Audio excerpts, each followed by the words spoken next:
Good morning, नमस्कार and जय Hind.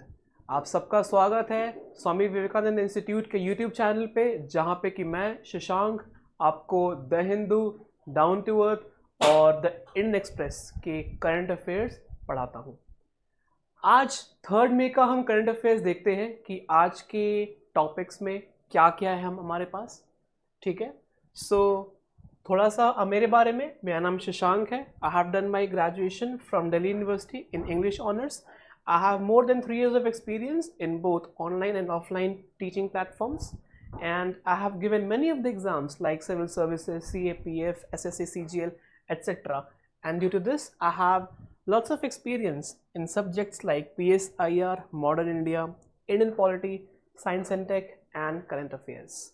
Okay, so let's move ahead और देखते हैं कि आज का हमारा फर्स्ट टॉपिक क्या है। आज का हमारा फर्स्ट टॉपिक निकल के आ रहा है जीएस पेपर 2 से। जीएस 2 जो कि इंडियन पॉलिटी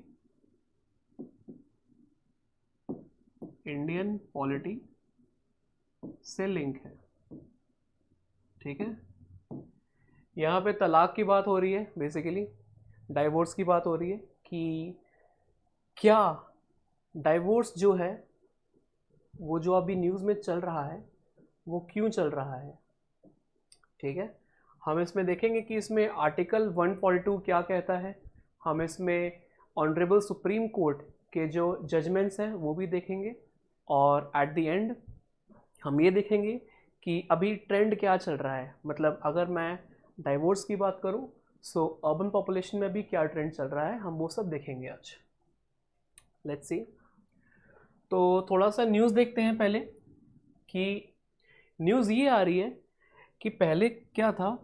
पहले ये था कि कपल्स के बीच में, जो कपल्स हैं उनके बीच में अगर डाइवोर्स होता था, ठीक है, so there was a brief period of time, there was a brief period of time जहाँ पे कि they have to wait for at least 6 months, at least 6 months। ठीक है, सो अभी हम देखें तो ये जो 6 months का पीरियड है, this basically has been removed. ठीक है, कैसे हुआ है हम देखते हैं। So, leaning on the guiding spirit of Article 142 of the Indian Constitution, which offers complete justice in any cause or matter, चाहे कोई भी मुद्दा हो या कोई भी वजह हो। The Constitution बेंच ने कहा कि ये यूज़ कर सकता है this extraordinary discretionary power. जो कोर्ट के पास एक्स्ट्रा ऑर्डिनरी डिस्क्रिशनरी पावर है वो यूज़ कर सकती है to grant divorce by mutual consent to couples trapped in a bitter marriages and relationships.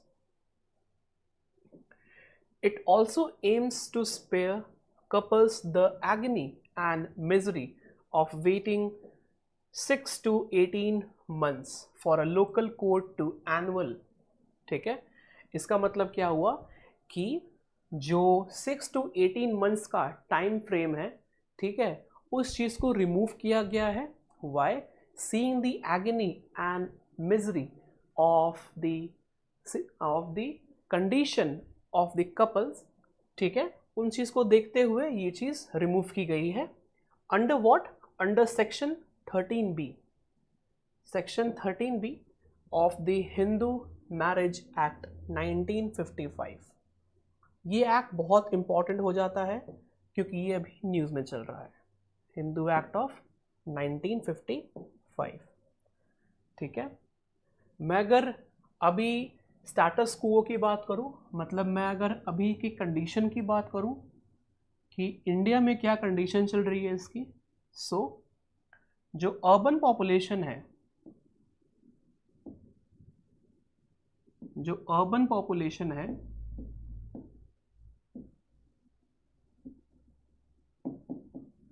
वहां पे देखा गया है 1.1%। 1.1% से ये बढ़ रहा है, मतलब कि in India while divorces have doubled in number over the past 2 decades, the incidence of divorce is still at 1.1%, with those in urban areas making up the largest proportion। मतलब कि अर्बन एरिया में अभी भी ये 1.1% पे स्थिर है, which makes the largest proportion in India। ठीक है, इस न्यूज़ से 3-4 चीज़ें इंपॉर्टेंट हो जाती हैं। First one being, let me right this for you. पहला इंपॉर्टेंट टॉपिक हो जाता है आपका द हिंदू मैरिज एक्ट। ठीक है, the Hindu marriage act of 1955, ये इंपॉर्टेंट हो गया। दूसरी चीज आर्टिकल 142, आर्टिकल 142। सो इस टॉपिक में से जो हमारा GS2 का टॉपिक है, इसमें से ये 2 टॉपिक्स निकल के आते हैं जो कि हमने अभी डिस्कस किए।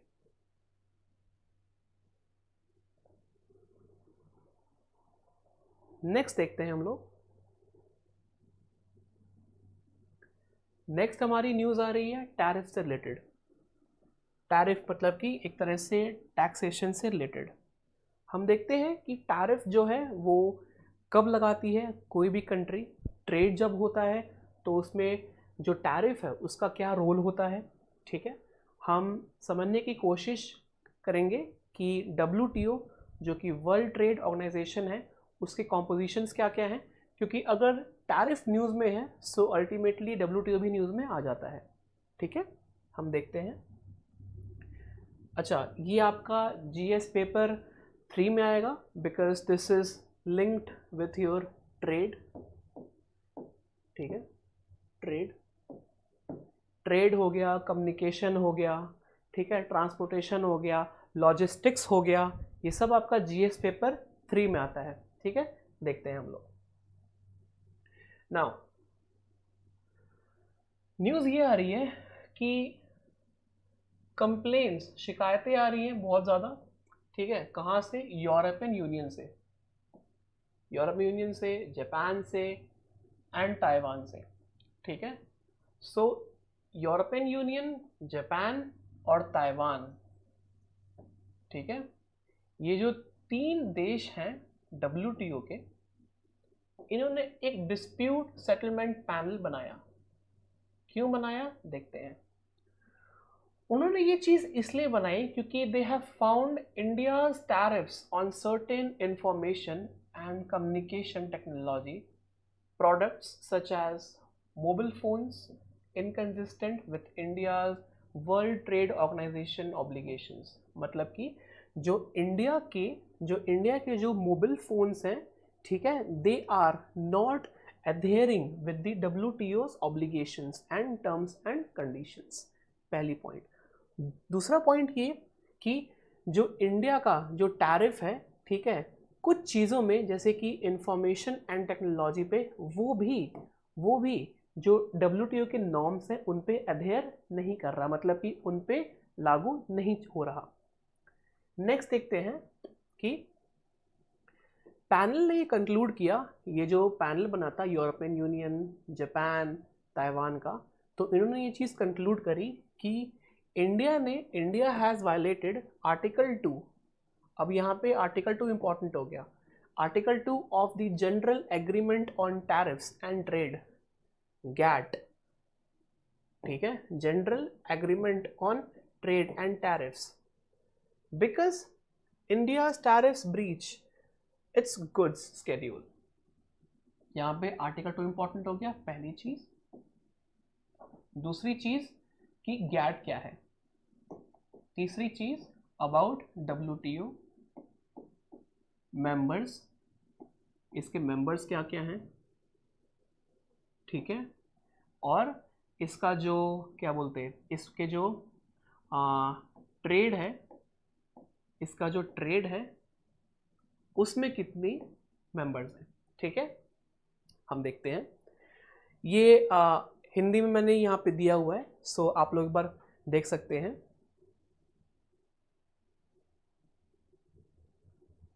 ठीक है, सो ये तो हमारी न्यूज़ हुई, ये हमारी यहाँ से यहाँ तक की न्यूज़ हो गई।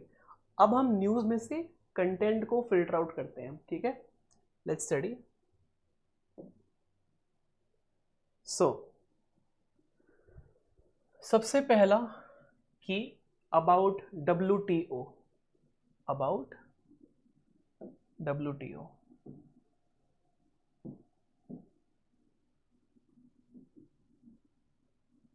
WTO है क्या, सबसे पहले हम ये देखते हैं।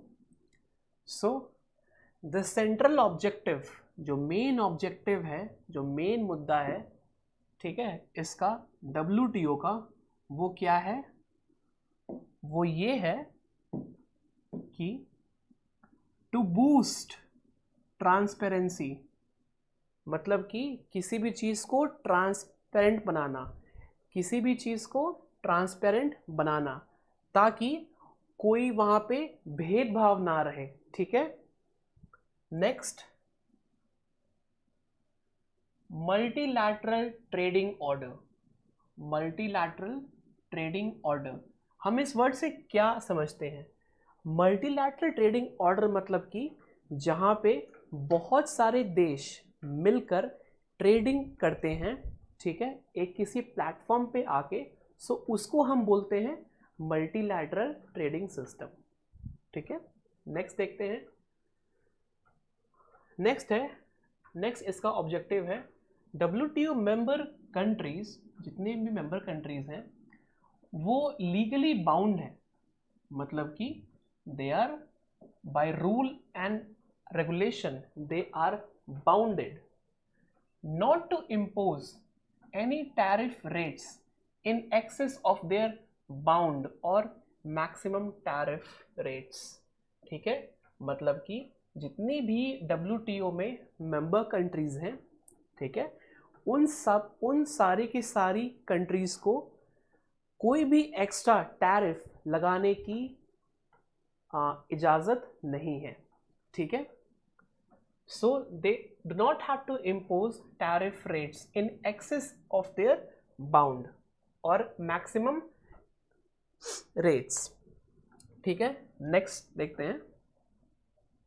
द WTO, जो WTO है, is the only global international, is the only global international organisation, ये एकमात्र ऐसी अंतर्राष्ट्रीय संस्था है, WTO मात्र एक ऐसी अंतर्राष्ट्रीय संस्था है जहां पे कि ये डील कर रहा है rules of trade, rules of trade between the two nation. एक क्वेश्चन मैं आप सबको पूछना चाहता हूं कि is WTO the only international platform which deals with the trading? So yes, ठीक है, जो WTO है ये एकमात्र ऐसी अंतर्राष्ट्रीय संस्था है जहां पे कि दो से ज्यादा नेशंस के बीच में ट्रेड होता है, ठीक है। At its heart are the WTO agreements, मतलब कि अब ट्रेड हो रहा है तो जाहिर सी बात है उन पे एग्रीमेंट्स भी होगा, बिकॉज जब तक एग्रीमेंट नहीं होगा तब तक ट्रेड नहीं होगा, ठीक है। एग्रीमेंट मतलब कि जैसे कि फॉर एग्जांपल इंडिया है, ठीक है, इंडिया ने फॉर एग्जांपल दुबई के साथ एक पैक्ट साइन किया, एक मेमोरेंडम ऑफ अंडरस्टैंडिंग साइन किया, एक MOU साइन किया, जहाँ पे कि इंडिया ने कुछ टर्म्स एंड कंडीशंस पे जो डील थी वो साइन की। अब उन टर्म्स एंड कंडीशंस पे ट्रेड रहेगा, सो इसको कहते हैं WTO एग्रीमेंट्स, ठीक है। Now signed by bulk of world's trading nation, and ratified in their parliaments. अगर मैं WTO की मेंबर्स की बात करूं तो इसमें 164 मेंबर्स हैं आपके. This has your 164 members including European Union. This includes your European union.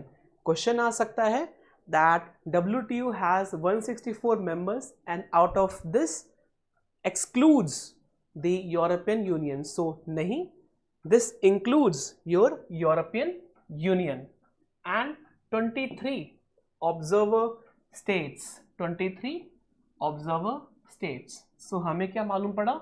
हमें ये मालूम चला कि 164 जो है ये हमारी मेंबर कंट्रीज हैं. ये हमारी मेंबर कंट्रीज हैं.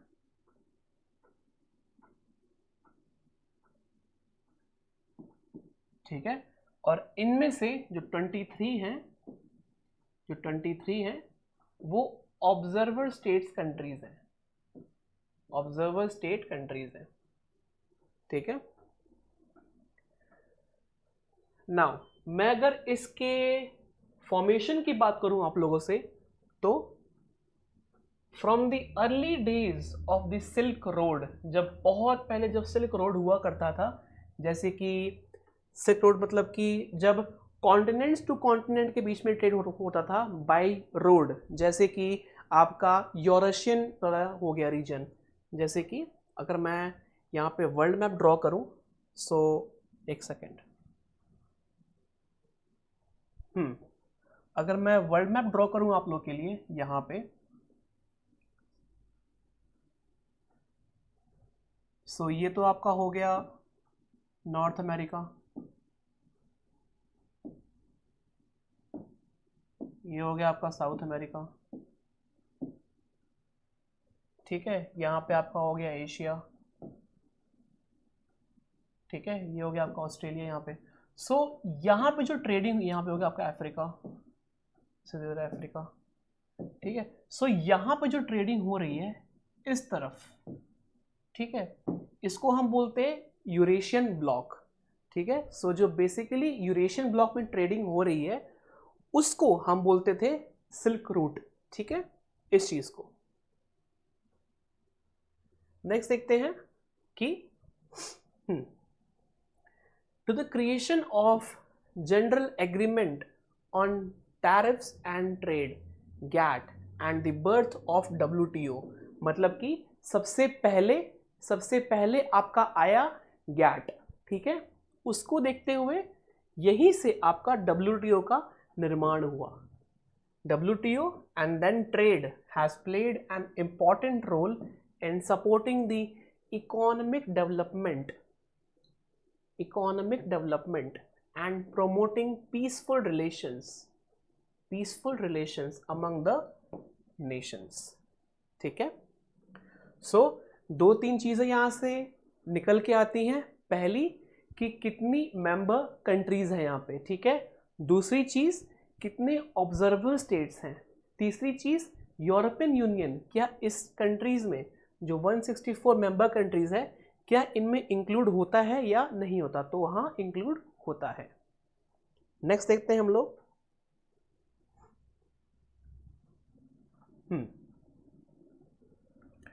सो जो general Agreement on Trade and on tariff and trade है, जिसको हम गैट बोलते हैं, सो इसका जो ओरिजिन है ना गाइस, वो 1944 के ब्रेटन वुड्स कॉन्फ्रेंस से हुआ था. ठीक है. which laid the foundations of the post World War II financial systems and established two key institutions. पहला the International Monetary Fund and दूसरा the World Bank. मतलब कि अगर मैं आपको इसको एक्सप्लेन करूं तो जो general Agreement on Trade and tariffs जो इस्टेब्लिश हुआ था, इसकी जो हिस्ट्री है वो ब्रेटन वुड्स कॉन्फ्रेंस से लिंक है, जो कि 1944 में हुई थी। इस 1944 ब्रेटन वुड्स कॉन्फ्रेंस के तहत क्या हुआ था कि फाउंडेशन ले किया गया था for post world war financial system. ठीक है, वर्ल्ड वॉर 2 के बाद फाइनेंशियल नीड्स की डिमांड हुई बहुत ज़्यादा नेशंस के बीच में।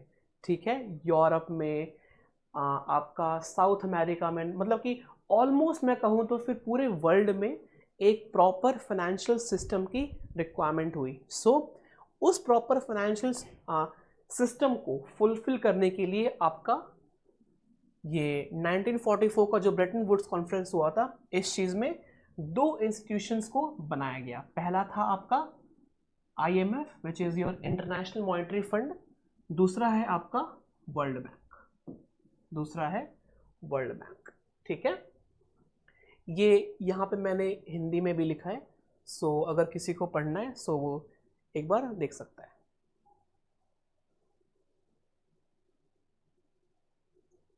ठीक है, नेक्स्ट देखते हैं। उससे पहले अगर किसी को स्क्रीनशॉट चाहिए तो वो स्क्रीनशॉट ले ले,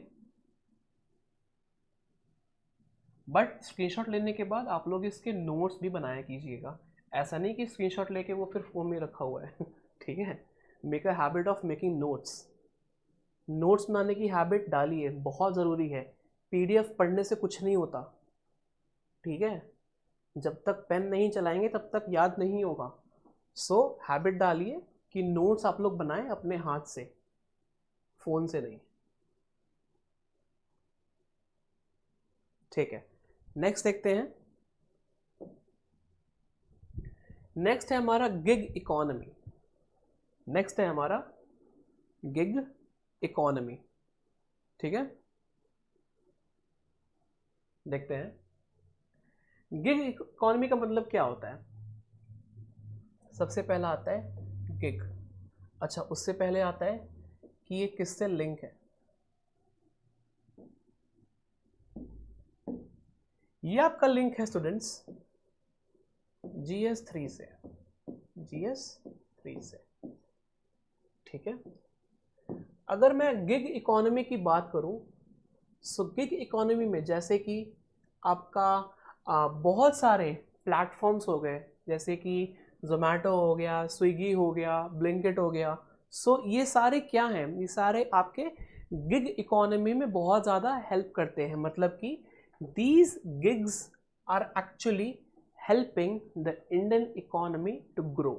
ठीक है, हम देखते हैं इसके बारे में न्यूज़ क्या आ रही है।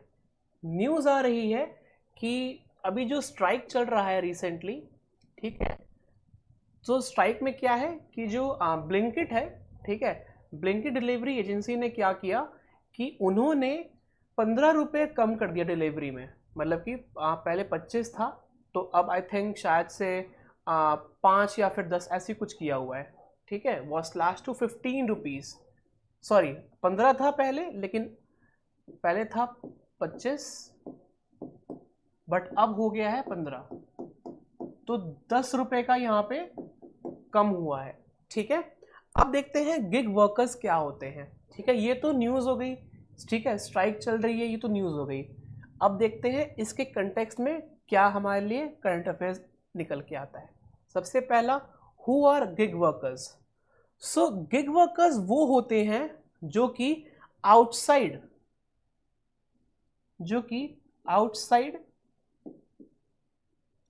Of traditional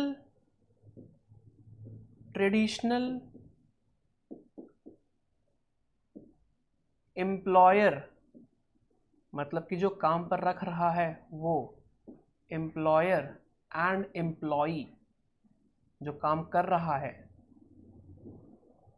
employer and employee relationship.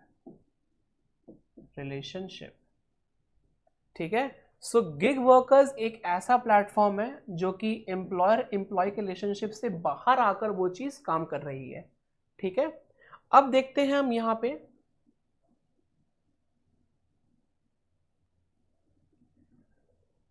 हम देखते हैं कि यहाँ पे कंसर्न क्या है। सो सबसे बड़ा कंसर्न निकल के ये आ रहा है कि जो भी आपके 4 नए लेबर कोड्स 2020 में फ्रेम हुए थे, ठीक है, उनमें जो गिग वर्कर्स हैं, गिग वर्कर्स की जो स्थान है, ठीक है, जो गिग वर्कर्स हैं उनकी जगह सिर्फ और सिर्फ कहां दी गई है? Code on social security, social security. बस, इनका कोई पीएफ नहीं होता, इनका कोई क्या बोलते हैं बेनिफिट्स नहीं होते, इनको कोई लीव्स मतलब वैसे नहीं होती, ठीक है, और इनका एक प्रॉपर ऑर्गेनाइज चीज नहीं होती इनकी, ठीक है। So as a result gig workers remain excluded. जो गिग वर्कर्स हैं वो हमेशा बाहर रहते हैं towards the benefit and protectionist offers by the codes such as minimum wages act. So always remember gig workers जो हैं they never come under the minimum wages act. जो मिनिमम वेजेस है, जो एक कम से कम आय मिलनी चाहिए, वो इन पे लागू नहीं होती है, ठीक है। They also cannot create legally recognised unions. सबसे इंपॉर्टेंट बात, यूनियन क्या होता है? यूनियन क्या होता है? यूनियन होता है एकजुट होकर रहना, ठीक है, एकजुट होकर रहना। सो कभी भी देखिए, अब एम्प्लॉयर है और एम्प्लॉई है, तो जाहिर सी बात है कन्फ्लिक्ट भी होगा, ठीक है, डिमांड्स भी होंगी, उनको मीट भी करना होगा। सो ऐसे में क्या होता है कि जो वर्कर्स होते हैं वो अपना यूनियन स्टैब्लिश करते हैं, वो एकजुट आकर एक स्ट्राइक कह सकते हैं या फिर अपने डिमांड्स वो लोग रखते हैं, ठीक है। लेकिन जो गिग वर्कर्स हैं जो गिग वर्कर्स हैं वो ऐसा कुछ नहीं कर सकते। They are not allowed to sit and ask for their demands. मतलब कि दे आर नॉट अलाउड, उनको कोई भी अनुमति नहीं है क्या करने के लिए? कोई भी यूनियन बनाने के लिए। मतलब दे कैनॉट मेक यूनियन, ठीक है, उनको यूनियन बनाने की अनुमति नहीं होती है, ठीक है। ऑल्सो दे आर एक्सक्लूडेड, उनको बाहर ही रखा जाता है फ्रॉम कहाँ से? Accessing the specialised redressal mechanism under the industrial disputes act of 1947। So code on social security में तो ये आते हैं, लेकिन जो industrial disputes act, industrial disputes act of 1947 they are also excluded. मतलब कि गिग वर्कर्स इसमें नहीं आते हैं, ठीक है, इसमें नहीं आते हैं। अभी APFC EPFO का एग्ज़ाम होने वाला है, उसमें ये चीज़ लेबर कोड्स बहुत इंपॉर्टेंट है। Mark my words, labour codes पक्का इस बार एग्ज़ाम में आएंगे, ठीक है। और कहीं ना कहीं गिग इकोनॉमी से भी वो चीज़ लिंक होकर आपके क्वेश्चन पेपर में आ सकती है। So please try to focus, ठीक है।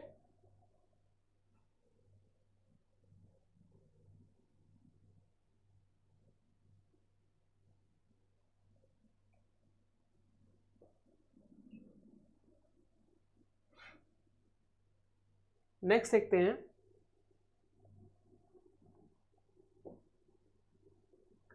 नेक्स्ट है हमारा GS2 से लिंक,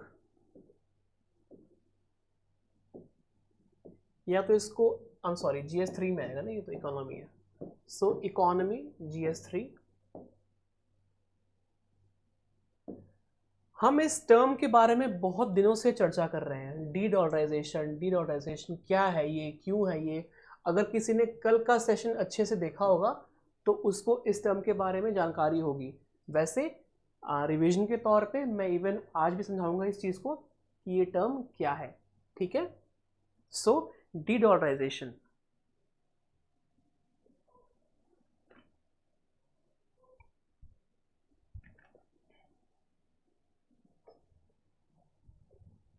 देखते हैं क्या होता है, पहले न्यूज़ देखते हैं, न्यूज़ क्या कहती है। So dedollarisation refers to the replacement of the US dollar, मतलब कि जो यूएस डॉलर है, जो यूएस का डॉलर है, अगर उसको रिप्लेस कर दिया जाए, अगर उसको हटा दिया जाए किसी और करेंसी से, ठीक है, by other currencies as a global reserve currency. अब देखिए, हर एक देश के पास अपना फॉरेन रिजर्व होता है, ठीक है, और उस फॉरेन रिजर्व में दूसरे देशों की करेंसीज भी होती हैं। फॉर एग्जाम्पल इंडिया, इंडिया है, सो इंडिया के पास भी फॉरेन रिजर्व्स होंगे, ठीक है, जिसमें कि कुछ हिस्सा यूएस डॉलर का भी होगा, हमारे पास पाउंड भी होगा, हमारे पास यूरो भी होगा, ठीक है।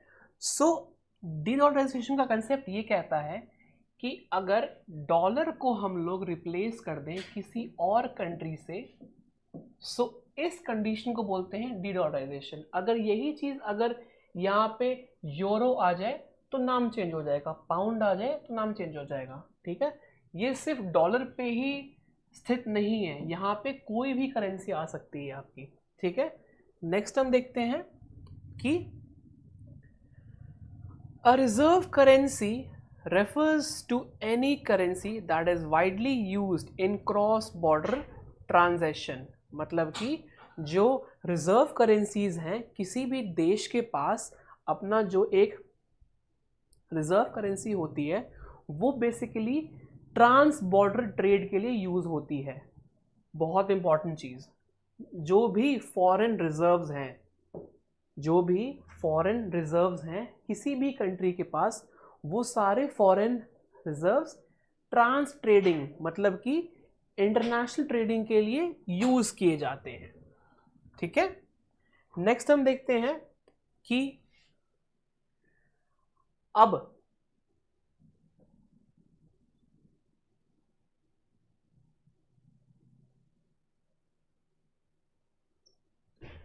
जब हम देखते हैं डॉलर की वैल्यू, अगर मैं बताऊं, अगर ये डिक्रीज होगी,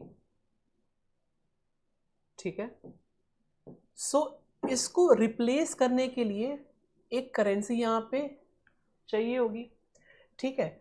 अब हमारा एज अ इंडिया, हमारा यहाँ पे नेशनल इंटरेस्ट क्या कहता है, अगर मैं आपसे थोड़ा सा डिस्कस करूं अबाउट दी जियो पॉलिटिक्स, तो इंडियन इंटरेस्ट ये कहता है कि we should promote and we should circulate Indian rupee system. इससे क्या होगा कि ज़्यादा से ज़्यादा मात्रा में और कंट्रीज़ के पास और देशों के पास जो हमारा इंडियन रुपी है वो बढ़ेगा। और हम जानते हैं कि किसी भी देश में अगर किसी भी करेंसी का जो वैल्यू है वो बढ़ता है, सो ऑटोमेटिकली अपने आप उस देश की जो करेंसी है वो पावरफुल हो जाती है। फॉर एग्जाम्पल, अगर इंडिया के पास अगर डॉलर है, ठीक है, और उसका फॉरेन रिजर्व बहुत ज़्यादा है, सो अल्टीमेटली डॉलर की वैल्यू बढ़ जाएगी। इसी का उल्टा अगर मान लेते हैं यूएसए है, ठीक है, यूएस है और इसके पास अगर रुपीस बहुत ज़्यादा बढ़ जाएगा, सो इस कंडीशन में क्या होगा, इस कंडीशन में होगा आपका कि जो इंडियन रुपी है उसकी वैल्यू बढ़ जाएगी, ठीक है। और यही नहीं, हमने ये भी देखा है, कुछ महीनों पहले न्यूज़ आई थी कि इंडिया ने अपना यूपीआई सिस्टम जो यूनिफाइड पेमेंट इंटरफेस है, यूपीआई सिस्टम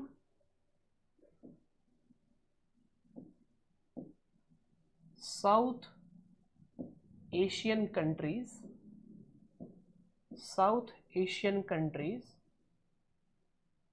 में इंट्रोड्यूस किया है।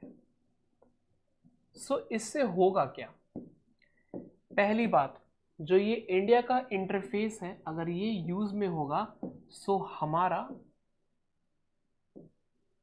देखिए हर चीज डिमांड एंड सप्लाई पे बेस होती है, ठीक है।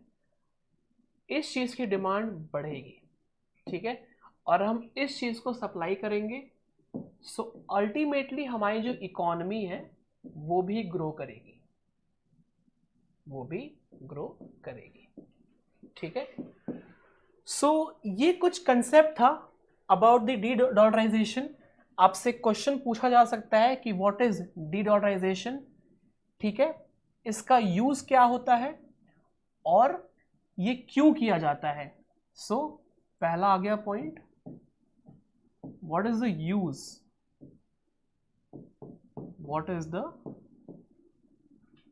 यूज, सेकंड आ गया आपका कि why this is introduced, ठीक है, इसको इंट्रोड्यूस क्यों कराया जाता है, ठीक है। सो ये दो टॉपिक्स यहां से निकल के आ जाते हैं आपके, ठीक है। नाउ आज के लिए गाइस इतना ही हम लोग रखते हैं, ठीक है, बिकॉज आज आर्टिकल्स उतने ज़्यादा थे नहीं, बहुत सारे रेपिटेटिव आर्टिकल्स भी थे, जैसे कि हमने ये अभी देखा अबाउट डी डॉलराइजेशन। बट हम लोग कल दोबारा मिलेंगे गाइस, ठीक है, on our YouTube channel, same time पे हम लोग मिलेंगे।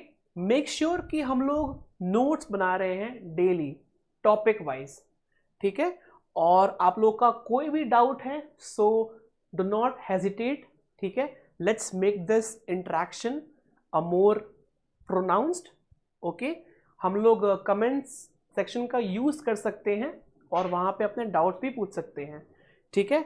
सो just give a like to this video and we will meet you in our next class, ठीक है। सो तब तक के लिए Jai Hind and take care and wish you all the best.